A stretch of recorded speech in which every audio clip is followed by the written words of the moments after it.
Change the story, change the future.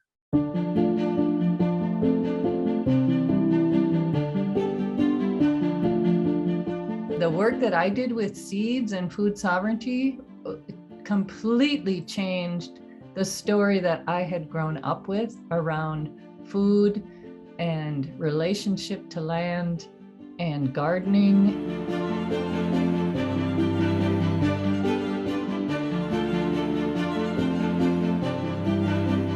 As a child, it was so dominated by a Western understanding of land and plants as commodities. So the work that I was doing with Native organizations, with the seeds themselves, helped me shift to an indigenous worldview of understanding everything around us as relatives.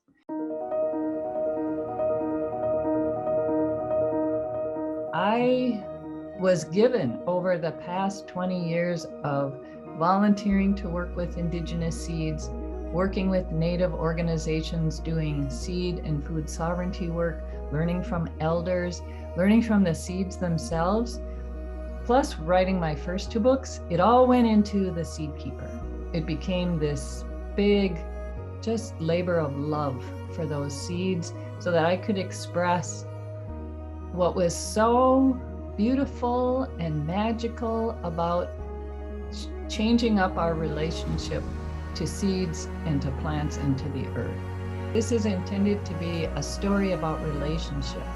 And by going back, actually by opening it with the seeds, speaking on their own behalf about that original agreement and relationship, and then showing the women, the Dakota women in 1862 who were hiding the seeds to protect them, and then seeing that relationship evolve to what it has become in contemporary times with corporate farming, with all of these chemicals being applied to the soil, and to ask that question of all of us, what consequences are there from this changing relationship that we've chosen to go down this path? And what does that mean for the seeds? What does that mean for us as human beings? What does that mean for the land? This is a book, for me, very much about relationship, which is central to an indigenous understanding of how human beings are co-creating the world with the land, with plants, with animals. For me, that is the central lesson. Where we are today is the result of choices that we've all made. And how does this relate to our relationships then with each other as human beings?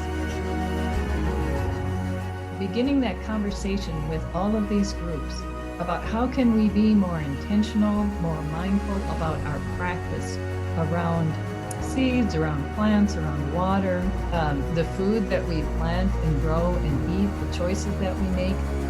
We'll talk about this as a spiritual practice.